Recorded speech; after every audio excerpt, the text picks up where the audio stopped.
Gracias por continuar en sintonía con Noticias Telemicro. Bueno, y ciudadanos de diferentes barrios de esta capital criticaron este jueves que el presidente Danilo Medina no incrementara la partida destinada al sector salud, ni tampoco aumentara los salarios mínimos de los empleados públicos en el presupuesto general del año 2016. Nuestro compañero Pablo Luis Santana nos cuenta más de lo que piensa la gente en la siguiente historia.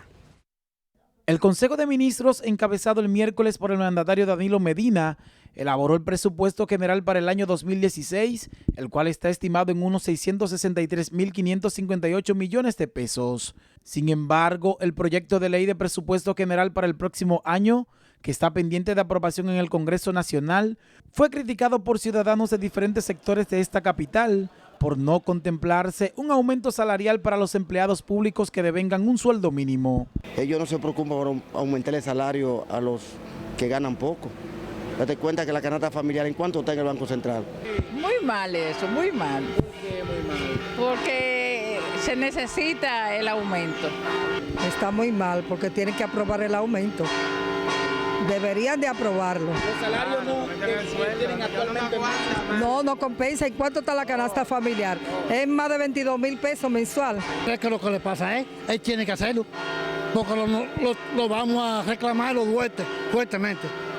Asimismo, los ciudadanos se quejaron porque el primer mandatario Danilo Medina no incrementó en un 5% la partida del presupuesto nacional destinada al sector salud. Mire, una enfermera que 4.000 y pico de pesos, eso es lo que gana mi mamá.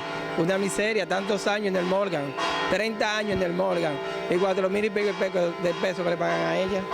Bueno, es lamentable que el gobierno no piense en cosas básicas para el pueblo, como la salud y la educación, pero ese es el gobierno que tenemos. Entienden que con los actuales salarios que ganan no pueden sobrevivir ante el alto costo de la vida. Aquí los sueldos que están devengando los empleados públicos es del 90. Yo ayer estaba hablando en un carro público y me preguntaba que cómo es que los dominicanos podemos subsistir con una familia de 4 hijos. Si se aprueba el presupuesto del año 2016, consistente en 663.558 millones de pesos, se producirá un aumento de un 7% con relación al de este año, el cual fue aprobado en unos 529.316 millones de pesos. Pablo Luis Santana, Noticias Telemicro.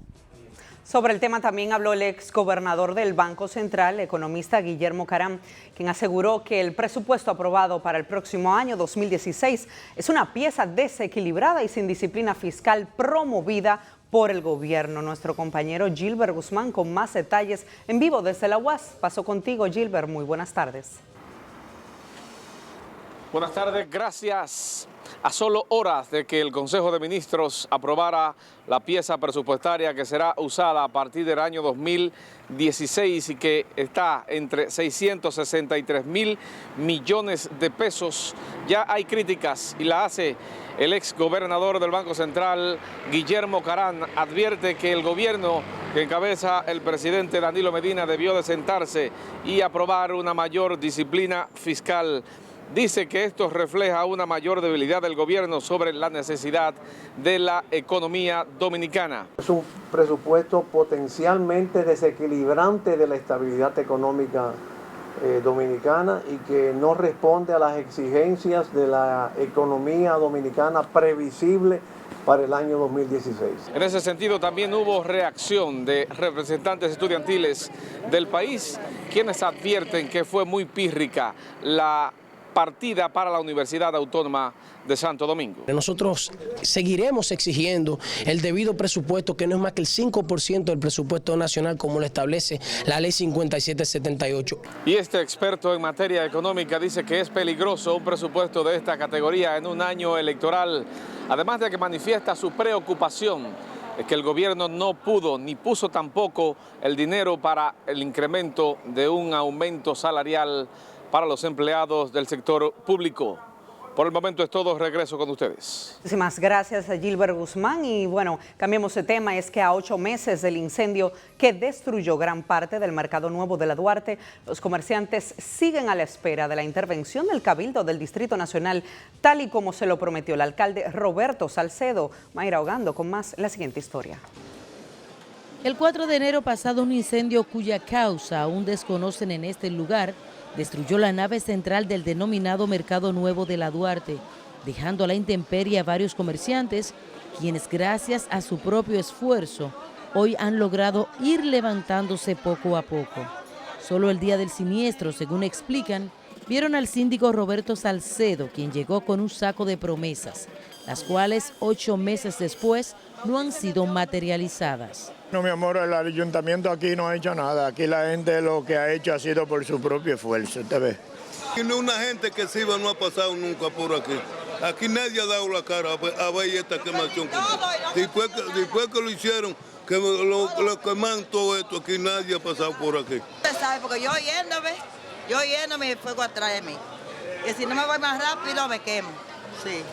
¿Y todo? Silla plástica, 2 mesas grandes, paleteras, todo, los cigarrillos, todo. Tras varias reuniones en el propio mercado y en el cabildo del distrito para planificar la reconstrucción del área afectada, los frutos se quedaron en el camino. Aquí la única persona que han venido aquí, aunque sea a hacer entrevistas, son ustedes los periodistas, pero después más nadie, principalmente Telemicro. La única persona que se ha interesado en nuestro caso aquí, pero desafortunadamente más nadie. Bueno, eso prácticamente quedó en promesa, porque no se han arrimado absolutamente a nada por aquí. A pesar del olvido, aún estos comerciantes no dejan de hacer las diligencias del lugar para que llegue lo prometido, pues como explica doña Catalina, ya ha perdido la cuenta de las veces que ha ido a inscribirse a una lista para ser asistida. Mayra Ogando, Noticias, Telemicro. Bueno, el anciano de 74 años acusado de la muerte de un niño en el sector Capotillo, en el Distrito Nacional, fue enviado a la cárcel de La Victoria. Claudio Fernández Hernández, de 74 años, fue enviado a prisión por la Oficina de Atención Permanente del Distrito Nacional, alegadamente por haber asesinado al niño Rancés Alexander Basora, de 4 años de edad. El cadáver del menor fue encontrado en el patio de una vivienda del sector Capotillo y se acusa al anciano de haber amenazado al menor con matarlo en varias ocasiones.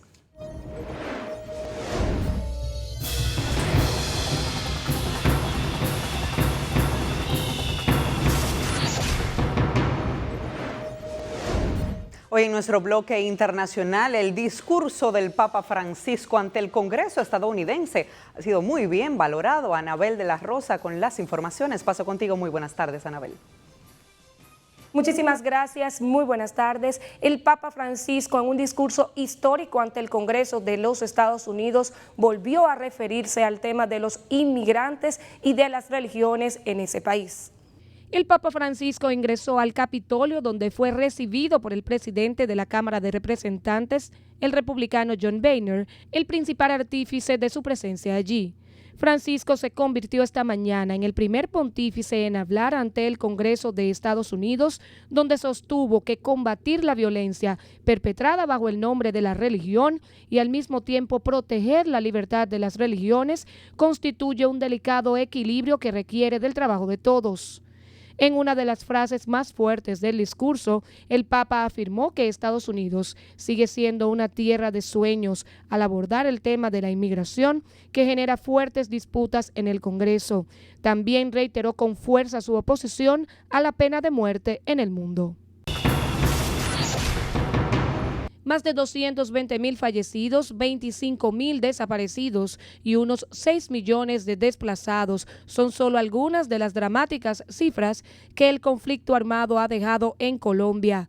El histórico acuerdo alcanzado ayer miércoles entre el presidente Juan Manuel Santos y el máximo líder de las FARC, Rodrigo Londoño Echeverri, alias Timochenko, supone un avance clave en el camino hacia el fin de una guerra que dura más de medio siglo. El apretón de mano que se han dado en La Habana, Santos y Timochenko, bajo la mirada del presidente cubano Raúl Castro, ha sido posible después de 3 años de negociaciones que han pasado por difíciles momentos. No deja de aumentar el número de muertos por la estampida de este jueves en las proximidades de la Meca, principal ciudad de la religión del Hijaz en la actual Arabia Saudita, y una de las más importantes de la península de Arabia. Al menos 717 personas han fallecido y 805 han resultado heridas como consecuencia de la entrada repentina y masiva de peregrinos a la zona. Los fieles se dirigían desde sus campamentos al lugar del rito y la aglomeración provocó la tragedia. Esta es la peor tragedia que se vive en el Hajj desde 1999, cuando fallecieron 1.426 personas a causa de otra estampida. La filial yemení del Estado Islámico ha reivindicado la responsabilidad por el atentado suicida que ha acabado con la vida de al menos 29 personas en el interior de una mezquita en Saná, capital de Yemen. Y familiares de los 43 estudiantes de Ayotzinapa iniciaron hoy una huelga de hambre para recordarlos como parte de las actividades del aniversario de su desaparición en el sur de México y horas antes de reunirse con el presidente Enrique Peña Nieto. Este periodo de ayuno de 43 horas, que concluirá mañana viernes, un día antes de la gran marcha conmemorativa de la desaparición ocurrida el 26 de septiembre de 2014. Con esta información concluimos nuestro resumen. Paso contigo al set central. Gracias, Anabel. Muy buenas tardes. Nuevamente pausamos para comerciales. Cuando regresemos, muere niña de 12 años víctima de dengue en Monte Plata. En breve volvemos.